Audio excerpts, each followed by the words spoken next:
up, buddy? What's up? Ow, you don't go in there. Good dog. Hello, everybody. Hello, everybody. How are we doing today? How are we doing today? Doing good. We're doing good. Yeah. Yeah. Yeah.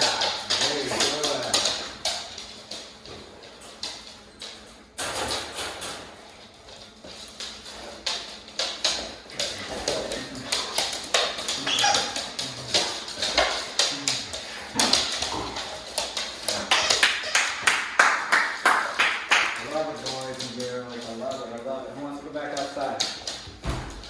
Free. Go ahead. Free. You want to stand? Ready? Free. Stretch your legs. Stretch your legs.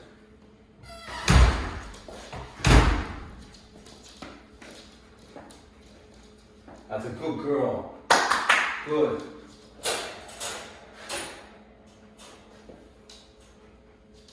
Break. Okay. Good girl. Break. Okay. Come. That's a good girl. What? Are you kidding me? Amazing.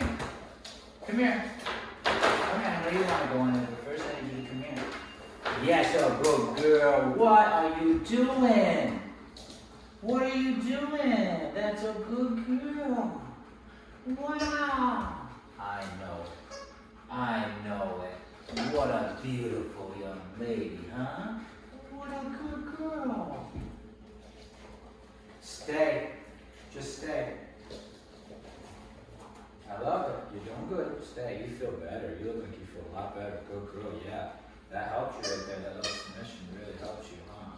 Yes, it did. It helped me. Stay.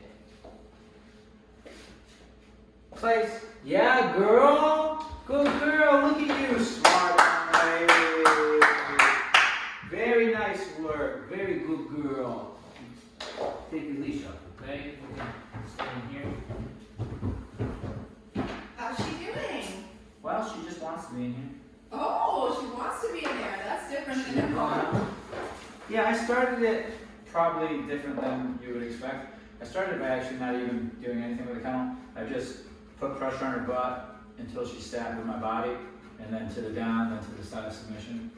And then anytime she tried to get up, I corrected her and had her just submit.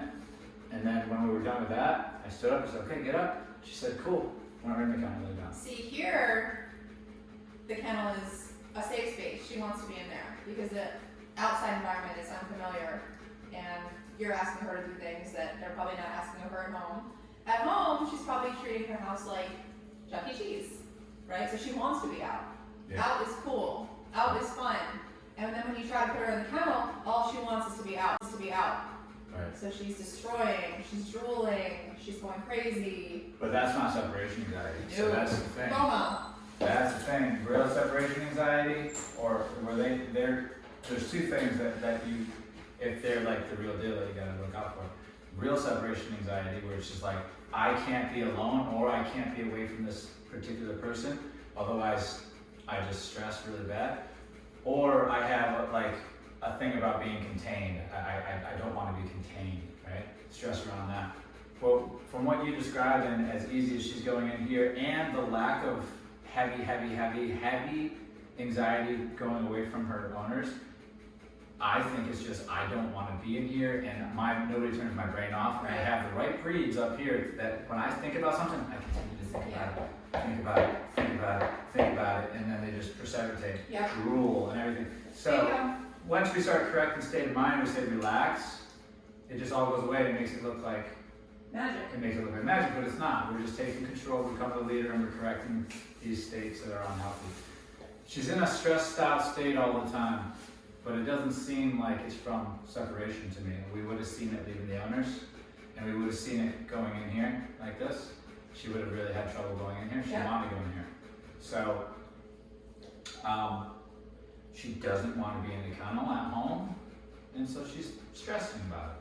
There you go. Well, if she did want to be in the kennel at home, she wouldn't be stressing about it. Exactly, it's all what she wants. It's just, yeah, exactly, it's all it is.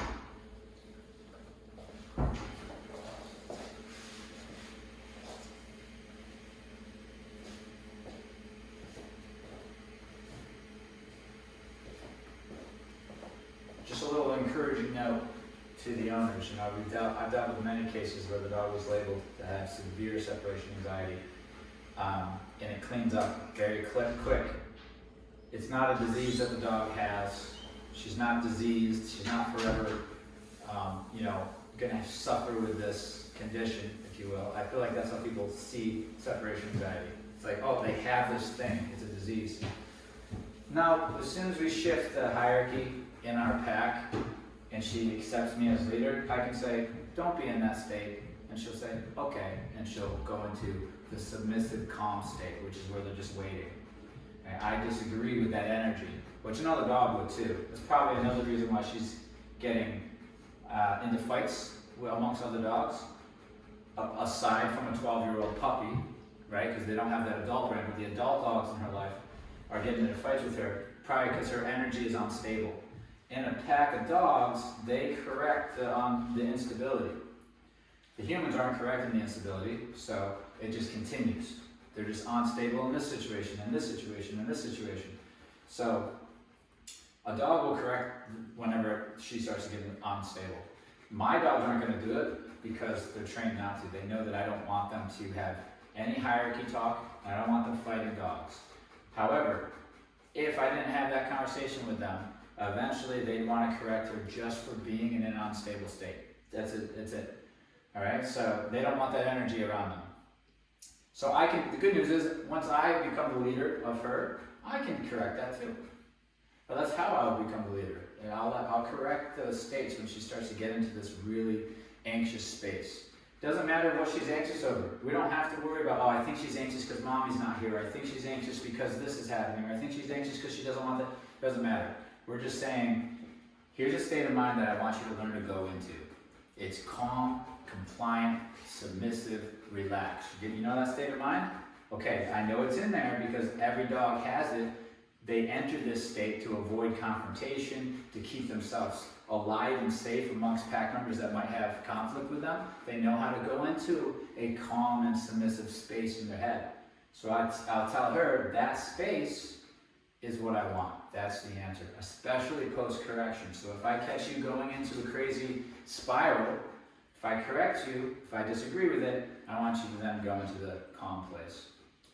And that state of mind is where she's going to find success. And that state of mind, and I'll hold her accountable to stay there, is going to be the healthy state.